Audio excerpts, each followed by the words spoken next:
Hey guys, Genjay here.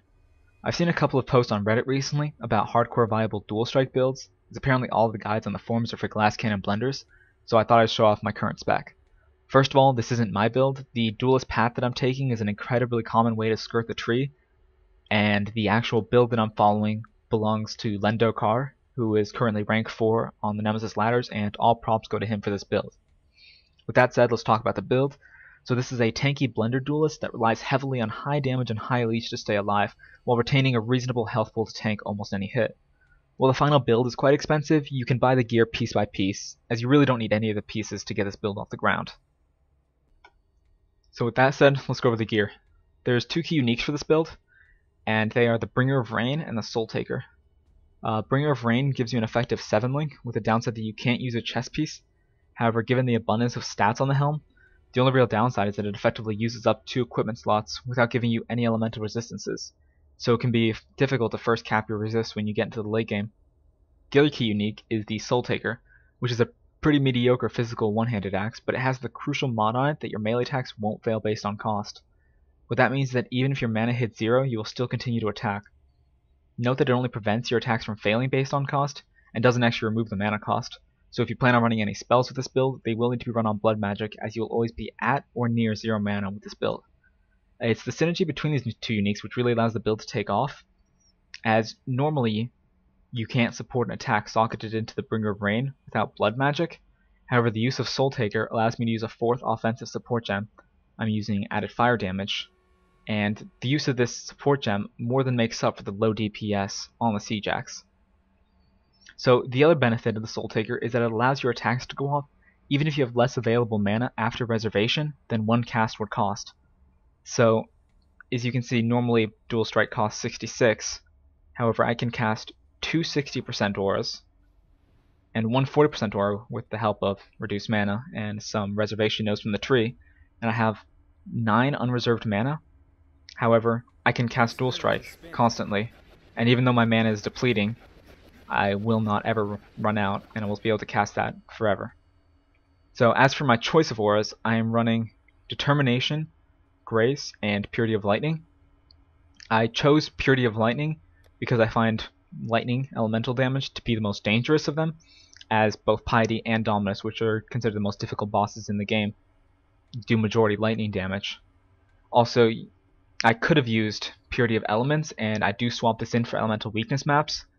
However, at the moment, I can cap my resist without it, so I don't need it, and I value highly the bonus to capped lightning resist that Purity of Lightning gives me. The other two auras I use are Determination and Grace. However, you could easily swap out Determination for Hatred if you felt like you weren't doing enough damage. However, I find that I don't need it, as I do more than enough damage single player, and I value highly the defenses that it gives me. I mean, without it, I'm at 4,000 armor, and with the two auras, I'm at 15,000. And the other benefit is that any late game map group that you're in will have someone with Hatred, as it is the most commonly run aura. So it's usually not a problem to find someone with it to party up with in the late game. Okay, with the key uniques out of the way, let's take a look at what we'd look for in our other pieces of gear. First of all, at the moment I'm running Carnage Heart, as both the physical leech is nice, and the plus to all attributes helps me hit that 150 sweet spot to run max level gems. However, in the super late game I'd want to replace this with a high HP Life Leech amulet with enough attributes on it to run my gems, but I consider Carnage Heart a fair replacement until I get to that point. That said, with every other piece, I'm mainly looking to stack resistances. Chaos resist is nice, but this build doesn't have the luxury of seeking it out, as it's hard enough to simply cap out our Ellie resists. With that said, there are stats on each piece of gear that I should be looking for. On every piece, you're going to want a high HP roll, as well as high resistances, and maybe, if you can afford it, 1 or 2 luxury stats, such as for rings or gloves, that'll be attack speed or physical damage. And for belts, if you can, you want to run a rustic sash, because the implicit roll of physical damage will definitely help out with our DPS. And as for boots, if you can get movement speed on that, it's great. However, most of the time you're going to be leaf slamming, so it's really not necessary, and it's definitely just a luxury. And finally, just for an axe, you just want something with as high physical damage as possible. It really doesn't matter. As long as the physical DPS is high, it's great. Siege Axe is the best base type because of the high natural attack speed, but anything will do as long as the physical DPS is over like 300. Okay, so with our gear out of the way, let's take a look at the tree. As I mentioned earlier, we are using the Life Node Superhighway. It's used by almost every Duelist, Marauder, and Templar build. You just skirt the outside of the tree to grab all of the keystones you need, like Resolute Technique and Iron Reflexes, also giving you access to some choice health nodes like Purity of Flesh and Holy Strength. Also up here we get Sovereignty, which is what allows us to run our 3 auras, and Elemental Adaptation, because increased capture resistances is one of the strongest defensive nodes on the tree. There's some other choice nodes such as Blood Drinker, Physical Leech is great, Splitting Strikes and Berserking are pretty much our only offensive nodes. However, that's more than enough to carry it because Bringer of Rain brings a lot of damage on its own. Other than that, we've got Dervish, which is just an incredibly strong node. Block Chance is an overpowered defensive mechanism, so just get that where you can. So I'm level 86 now, and I consider this build basically done. However, if I did continue to still put points into this, I'd say that I'd probably end up going for, let's see, Fell the Weak. It's just a 1-point wonder. It's not out of the way. 20% physical damage and 10% armor is great. The accuracy is lost because we're using Resolute Technique, but it's still a great node for 1 point. After that, I'd probably end up going for the Endurance Charge at Duelist start, as well as eventually the dual wield blocks that lead into Bravado over here. Just some other great nodes. Nothing too extraordinary. I mean, the build is pretty much already done. As a final few points, if you ever get to like level 100 or something, Fencing is a great 2 points. That's not out of the way. It's just 3% attack speed and 24 physical. Just easy points. Other than that, though, I don't think this build needs much more. It's tanky enough. It's offensive enough. It really is just pretty strong, and everything that you add on after this is pretty much unnecessary. And yeah, you should be fine with just this. And so, with that said, I guess I'll run a map now, and you can see how well this build actually works in a map. Okay, sorry, my recording software bugged out there. Pretty much I'm just doing a simple 69 map. There's not much that's dangerous about it. It's an early weakness map, which means that I swapped out Purity of Lightning for Purity of Elements, and I almost have Cap Resist, I'm not quite there. My gear could have it, I just need to use a couple Divines. I've been having pretty bad luck with that, but other than that, there's not much to watch out for.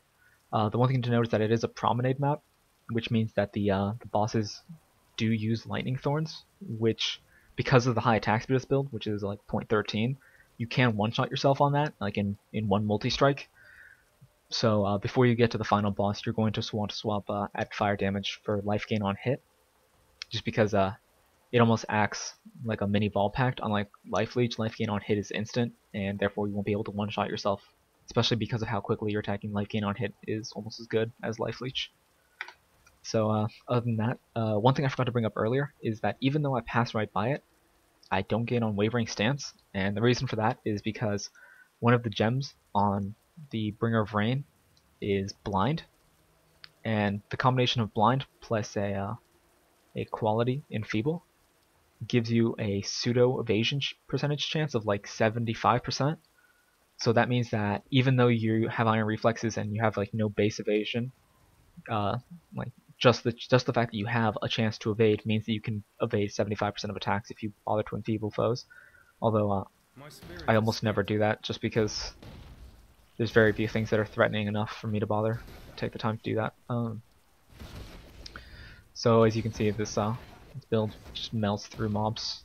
If I wanted to, I can't on this map because it's curse immune, but I could use vulnerability. But I usually don't do that unless the target is like armored or something, because I almost never need the extra damage. Other than that, yeah, it's just pretty much a walk in the park. There's very little you need to watch out for. Your health almost never dips. Mana is irrelevant. So you pretty much just go. I'm actually probably just gonna skip to the boss just to show you how you just swap out gems and deal with that. But let's see if we can get over there.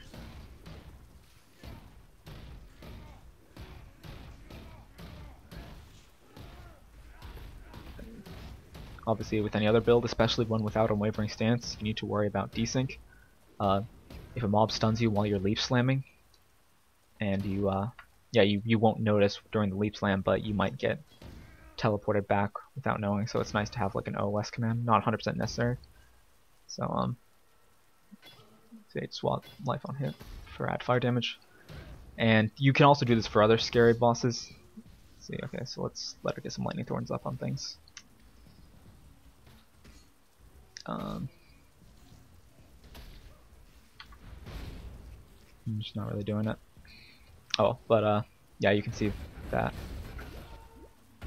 Yeah, I'm taking some damage, but it's like nothing. And if I pop a Topaz Flask, my damage pretty much is nil.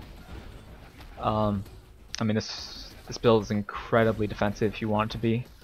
With life on hit, I've managed to tank things like Dominus bosses and like Temple Piety. Just it really doesn't have many problems with any boss. You can just face tank whatever you want. As long as you're careful about the mods of the map, you should have almost no chance of dying to almost anything. So it's definitely a really strong build, and I recommend it. While the gear requirement is high, I would consider it a pretty newbie-friendly build. And I mean, a lot of people have been asking me about how to make Dual Strike good for endgame. So I just really wanted to get this out there for them. If you don't like the video, I'm sorry. I'll probably end up making a guide with this where I will show my current gear and my gems, just so you can know that if you need to. But I mean, really, this is I went over everything you need to know in the video pretty much. So yeah, have a nice day. This has been Genjay, and I'm out.